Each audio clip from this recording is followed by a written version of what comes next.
हे friends, सलाम नमस्कार सत श्री अकाल। एक बार फिर से आपका स्वागत है आपके अपने YouTube चैनल में। दोस्तों, आज हम अपनी वीडियो में जिस देश के बारे में बात करने जा रहे हैं वो कोई और नहीं बल्कि टेक्नोलॉजी के मामले में भैया सबसे अव्वल देश माना जाता है। इसका नाम है जापान। इसके बारे में और ज्यादा जानने के लिए हमारी वीडियो को जल्दी से लाइक कीजिए, शेयर कीजिए और हमारे चैनल को सब्सक्राइब कीजिए और हाँ, साथ में लगी घंटी को दबाओ यार। दोस्तों, जापानी लोग एक राष्ट्र और एक जातीय समूह के होते हैं जो जापान के मूल निवासी कहलाते हैं। ये जापान की कुल जनसंख्या का 98.5% है और दुनिया भर में लगभग 129 मिलियन लोग जापानी मूल के हैं। इनमें से लगभग 125 मिलियन जापान के निवासी हैं। आपको शायद ये बात पता होगी कि जापान के बाहर रहने वाले जापानी वंश के लोगों को निकेइजन कहा जाता है। भाई, जापान के जो लोग होते हैं ना, वो सबसे ज्यादा पढ़े लिखे होते हैं, जहाँ साक्षरता दर 100% है। भाई, जापान में अखबारों, न्यूज चैनल्स में भारत की तरह दुर्घटना, राजनीति, वाद विवाद, फिल्मी मसालों आदि पर खबरें नहीं छपती। यहाँ पर खबरों में आधुनिक जानकारी और आवश्यक खबरें ही छपती हैं और इस चीज से हमारे भारत देश को सीख लेनी चाहिए। भाई, हमारे भारत देश में अगर गलती से भी बिल्ली हमारा रास्ता काट दे तो हम कुछ पलों के लिए वहीं रुक जाते हैं, है ना। ये बोलते हैं कि यार नहीं, बिल्ली को अशुभ माना जाता है, अगर निकल गए यहाँ से तो कुछ गड़बड़ हो जाएगी। लेकिन काली बिल्ली के बारे में जापानी लोगों का ये मानना है कि ये उनके लिए अच्छा भाग्य लेकर आती है। क्या बात है भाई। वैसे आप इस बारे में क्या ख्याल रखते हैं? हाँ, कमेंट करके बताइए और साथ में बताइए आप किस शहर से हमारी वीडियो देख रहे हैं। अच्छा, ये बताइए कि आपने वेंडिंग मशीन के बारे में सुना है? अगर नहीं तो कोई बात नहीं, हम आपको बताते हैं ना।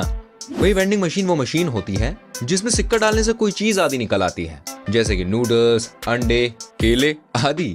जब आप जापान में होंगे ना तो इन मशीनों को हर जगह पाएंगे। यहाँ हर सड़क पर होती है और जापान में लगभग 55 लाख वेंडिंग मशीन्स हैं, जो कि अपने आप में उसके आगे की सोच को दर्शाती है। अच्छा, क्या आप जानते हैं कैप्सूल होटल क्या है? भाई, कई बार आपने ट्रेवल के दौरान आराम करने के लिए सिर्फ एक बेड की जरूरत महसूस की होगी और देखिए, जापान ने इसका समाधान भी ढूंढ निकाला है। यहाँ कैप्सूल होटल बनाए गए जिसमें सिर्फ एक बेड जितनी जगह होती है और साथ में वाईफाई और टीवी जैसी सुविधाएं भी रहती हैं। ज्यादातर कैप्सूल सिर्फ पुरुषों के लिए ही हैं।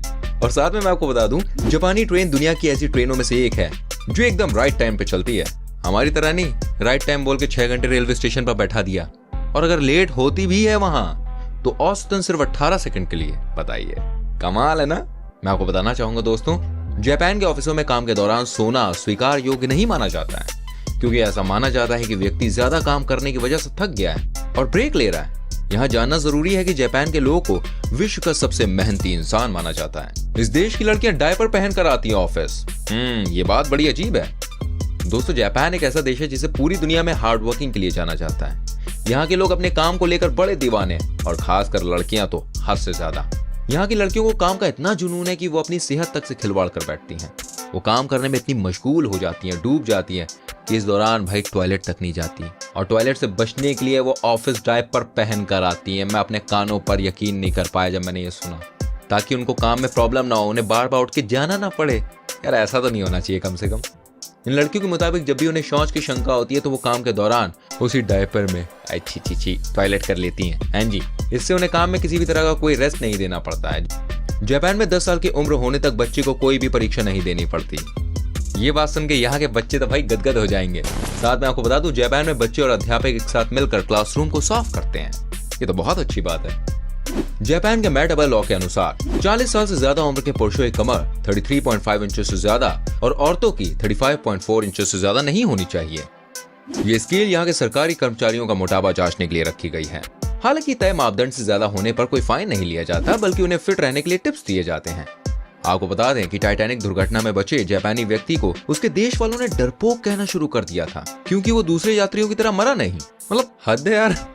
दोस्तों, मुसलमानों को नागरिकता न देने वाला जापान अकेला राष्ट्र है। यहाँ तक कि मुसलमानों को जापान में किराए पर मकान भी नहीं मिलता। अब भला ये क्या बात हुई? जापान के 70% क्षेत्र में पहाड़ हैं। यहाँ 200 से ज्यादा ज्वालामुखी हैं और ये ऐसा इकलौता देश है। यहाँ लड़कियों के गहने पहनने पर भी सख्त मनाही है। वहीं छात्रों के नियमों के मुताबिक मेकअप, नेल पेंट और आईब्रो भी सेट करवाने की इजाजत नहीं है। आप जानते हैं, जापानी स्कूल के नियम बेहद ही अजीब है। आइए आपको बता देते हैं क्या है इसके नियम।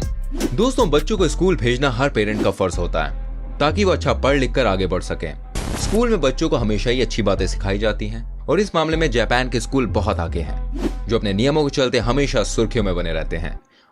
और जापान के लोगों की औसत आयु दुनिया में सबसे ज्यादा 82 साल की है।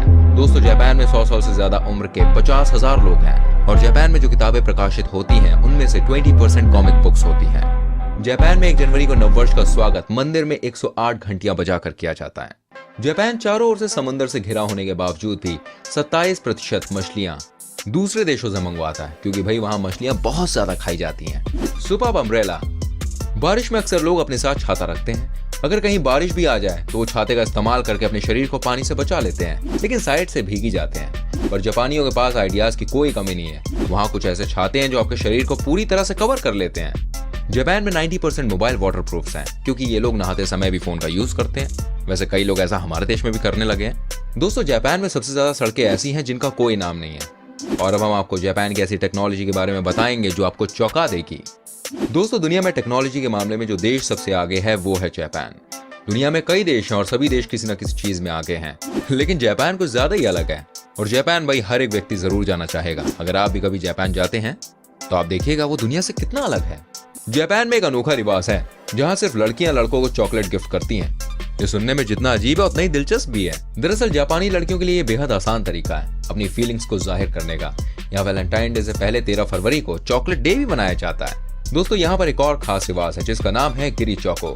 गिरी चौको जापान में मनाया जाने वाला एक ऐसा फेस्टिवल है जिसमें हर लड़की को अपने ऑफिस में काम कर रहे पुरुष मित्र को चॉकलेट देनी पड़ती है। यानी वैलेंटाइन डे के मौके पर लड़कियों को न सिर्फ अपने बॉयफ्रेंड या पति को बल्कि सभी पुरुष मित्रों को चॉकलेट का तोहफा देना होता है। लेकिन गिरी चौको नाम के इस फेस्टिवल के प्रति महिलाओं का रुझान दिनों दिन अब घटने लगा है। शायद पैसे खर्च होते हैं इसलिए। आपको क्या लगता है कमेंट में बताइए, मैं आपको बताता हूँ आगे।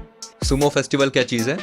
देखिए, ये फेस्टिवल जापान के यामाजी मंदिर में मनाया जाता है। कोनकी का मतलब रोना होता है।